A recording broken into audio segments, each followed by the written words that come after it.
segala sesuatu itu sudah ditakdirkan oleh Allah Subhanahu wa taala. Qaddarallahul maqadira khamsina alfasana qabla ayyahlukas samawati wal ardh. Takdir Allah sudah ditetapkan 50.000 tahun sebelum alam raya ini diciptakan oleh Allah. Jauh sebelumnya kelahiran Rasulullah SAW itu sudah banyak tanda-tanda bahwa akan diutus seorang nabi. Di antaranya dalam surah Al-Jin. Jangankan kita manusia, bangsa jin saja sudah dapat informasi dari Allah bahwa akan lahir seorang nabi yang luar biasa. Dialah nabi akhiruz zaman. Dalam surah Al-Jin juz 29, wa anna kunna naq'udu minha maqa'ida lis-sam'. Kata para jin, dulu kami punya kebiasaan naq'udu, kami duduk-duduk di langit. Naq'udu minha lis-sam'i, kami duduk di sana untuk mencuri informasi. Ya. Untuk apa? Informasi-informasi itu ketika diumumkan bahwa akan terjadi ini, terjadi ini, maka itu dicuri para jin ini, disampaikanlah kepada para peramal, para dukun, orang-orang paranormal. Maka informasi mereka itu kadang 70% ya bisa benar. Bahkan dulu dukun itu dipercaya sekali, peramal itu dipercaya sekali. Tapi pasca kelahirannya Rasulullah SAW, kami dijaga. Kami tidak bisa lagi melewati langit itu.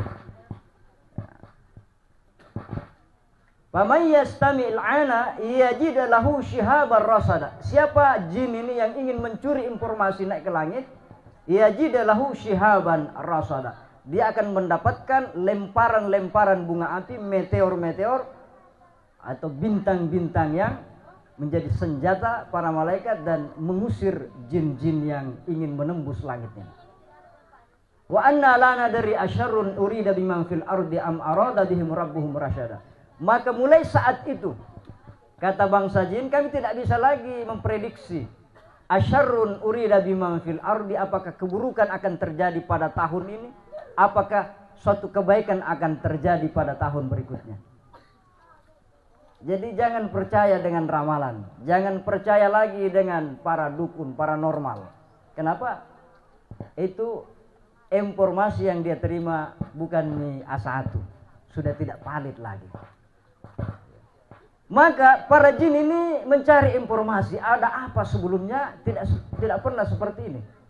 Nah, ternyata itu pasca kelahirannya Rasulullah SAW dikunci pintu langit sehingga tidak ada lagi jin yang bisa naik ke langit. Maka mereka tahu bahwa pada saat itu waktunya lahirnya baginda Rasulullah SAW.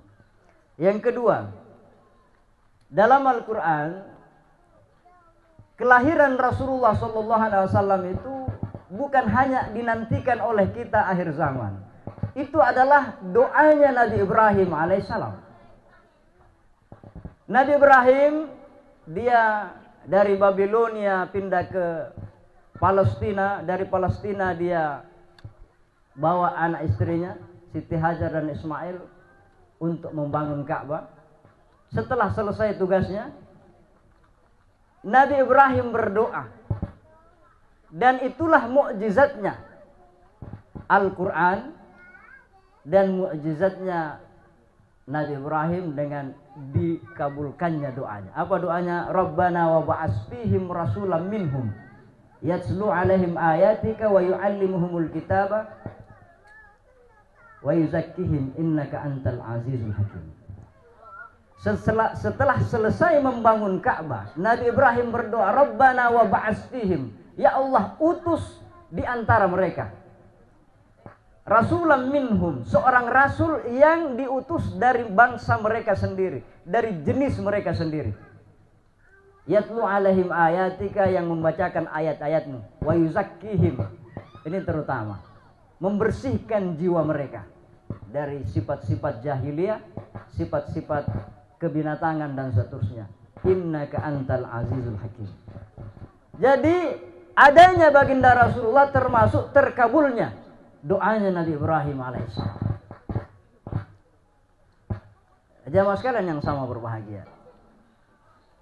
Agama sebenarnya diajarkan, dibawa oleh Rasulullah SAW itu untuk membuat kita bahagia, membuat hidup kita nyaman. Kalau ada agama bikin susah, keluar dari itu agama, berhenti. Ngapain beragama kalau hidup tidak nyaman? Jamaah sekalian yang sama berbahagia. Tapi karena salah cara memahaminya, agama itu perang, agama itu harus begini, kaedahnya terlalu sempit. Akhirnya apa? Orang anti agama. Orang anti agama. Orang alergi dengan sedikit-sedikit kalau Nabi sedikit-sedikit bid'ah dan seterusnya. Padahal jamaah sekalian yang sama berbahagia. Saya kasih contoh.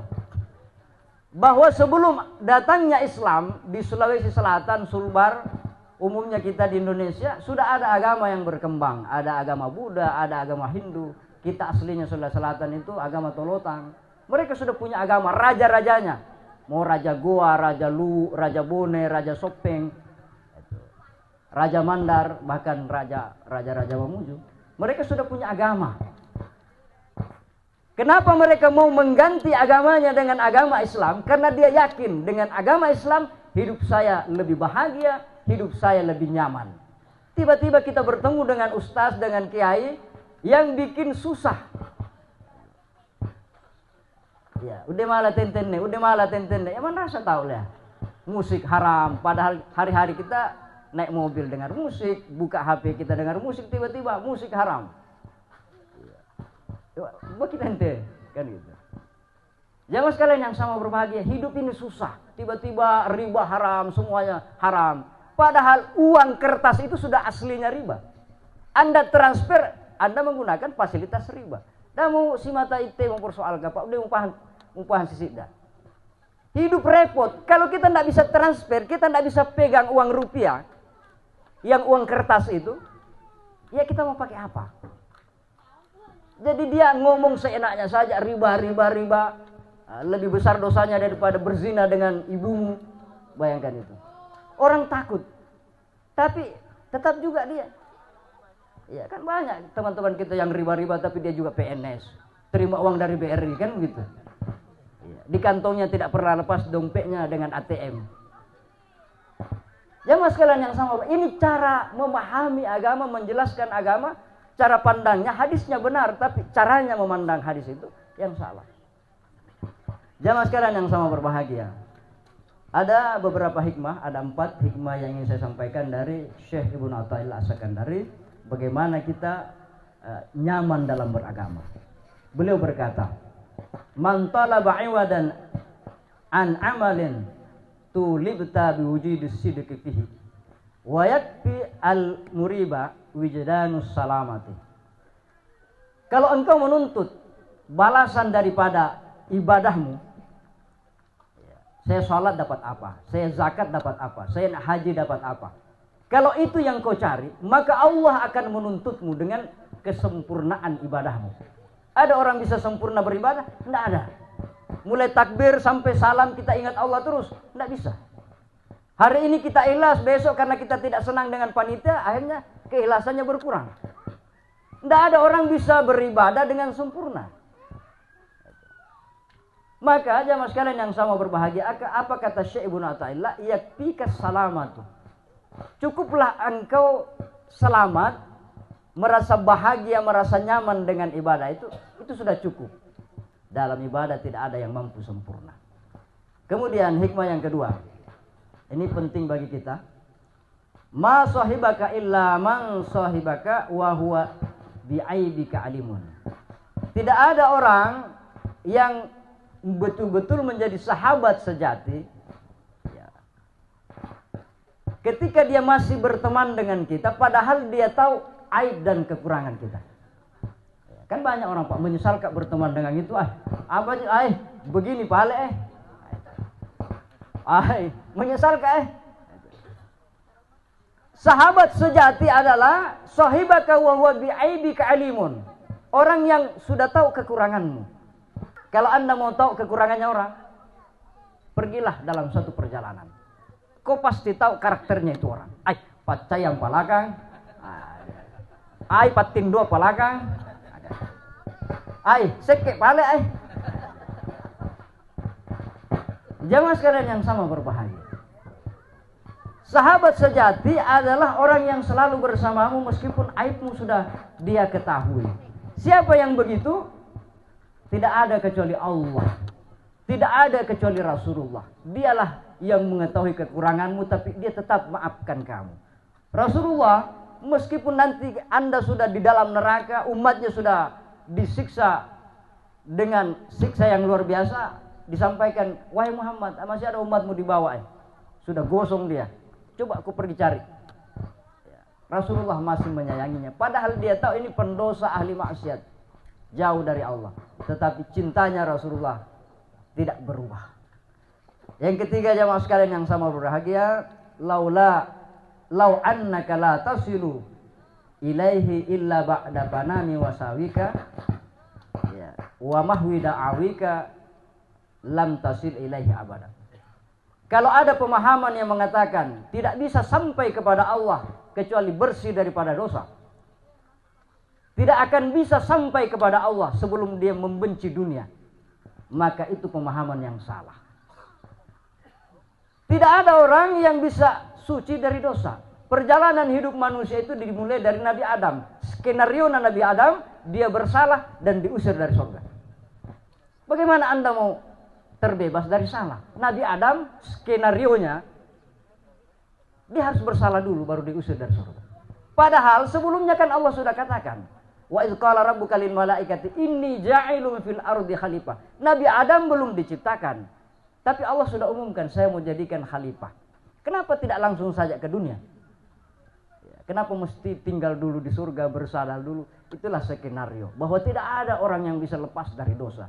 Sampainya kita kepada Allah meskipun kita berlumur dosa, tetapi tetap sampai. Kenapa? Engkau bisa sampai kepadanya karena anugerah darinya, bukan karena kemampuanmu sampai kepadanya. Tahukah Anda Nabi Muhammad ketika dia lahir digendong oleh Abu Jahal, Abu Lahab, yang orang anti dengan Muhammad, tapi Nabi Muhammad menjadi orang yang beriman. Tahukah Anda bahwa Fir'aun dibesarkan di istananya Fir'aun? Nabi Musa alaihissalam dibesarkan di istana yang dia mengaku Tuhan, tapi tiba-tiba dia menjadi antitesis daripada Fir'aun laknatullah. Apa itu? Bahwa kita bisa sampai kepada Allah karena papibenganna pung Allah Ta'ala. Tania ama narangata, tania ama cangata. Dan namanya keinginan-keinginan dunia. Oh itu ustaz itu masih mata duitan, itu ustaz masih suka dunia. Jamaah sekalian yang sama berbahagia. Sahabat Nabi tetap mengerjakan profesinya masing-masing. Tidak karena dia sahabat Nabi sanggak masih gina jamaah. Abdurrahman bin Auf, dia tetap menjadi pedagang yang sukses. Utsman bin Affan, dia tetap berdagang di pasar. Malahan dia bangun pasar. Abdurrahman bin Auf itu dia beli tanahnya orang, baru dia bikin los, baru dia kasih gratis. Akhirnya pasarnya Yahudi berhenti dan yang maju adalah pasarnya Abdurrahman bin Auf. Jamaah sekalian yang sama berbahagia. Ketika Rasulullah ingin membangun Masjid Nabawi, dia umumkan siapa yang ingin membeli surga. Dia bilang, Utsman, saya sendiri ya Rasulullah. Dia bilang, tidak bisa. Mau kau masuk surga sendiri? Ya, jadi itu contoh tadi. Beliau nyumbang 100 sak. Itu baru contoh. Supaya apa? Ya jangan sanggah alau. Ya namanya tamat surga kan begitu. Ya, supaya orang selalu beranak juga masuk surga semua kan gitu. Utsman bin Affan, saya Rasulullah, saya tanggung mulai pondasinya sampai atapnya, sampai tehelnya. Oh tidak bisa. Tidak boleh kamu masuk surga sendiri. Kenapa? Surga itu terlalu luas. Udah malah ucap kui. Jamaah sekalian yang sama berbahagia, yang terakhir. Ini pesan utama bagi kita. Kaifa tuhraku lakal awaid wa anta lam tahrik min nafsikal awaid. Bagaimana engkau akan mencapai hal yang luar biasa sementara dalam dirimu hanya biasa-biasa? Bagaimana engkau akan menjadi orang hebat sementara engkau tidak pernah melakukan hal yang hebat? Saya kasih contoh. Nabi Musa alaihissalam misinya adalah membawa bangsa Bani Israel menuju Palestina, negeri yang dijanjikan. Tapi Nabi Musa tidak sampai. Dia meninggal dalam perjalanan dan bangsa Palestina itu luntang-lantung, tidak punya negara. Kenapa? Karena Nabi Musa, wa wa'adna Musa arba'ina laila. Kami mengadakan perjanjian, artinya Nabi Musa dipanggil datang di Bukit Tursina. Berapa lama?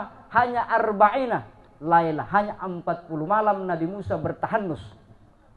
Kekuatan jiwanya Nabi Musa hanya 40 malam ditempa oleh Allah Subhanahu wa taala, arba'ina laila. Nabi Muhammad bertahanus berapa lama? Nabi Muhammad bertahanus mulai usia 35 tahun sampai dia menerima wahyu 40 tahun. 5 tahun lamanya Nabi Muhammad bertahanus. Maka kekuatannya sampai mulai dari Afrika sampai Eropa, dari Afrika Eropa sampai ke Asia, seluruh dunia tidak ada lagi negeri yang tidak pernah mendengar nama Muhammad SAW. Kenapa? Dia melakukan hal yang luar biasa. Jamaah sekalian yang sama bahagia, mudah-mudahan apa yang sempat saya sampaikan bisa bermanfaat bagi kita, terutama kepada pribadi saya. Ada benarnya datang dari Allah, ada kekurangannya itu dari kedhaifan saya. Minallahil musta'an wa ilaihi tiklan. Assalamualaikum warahmatullahi wabarakatuh.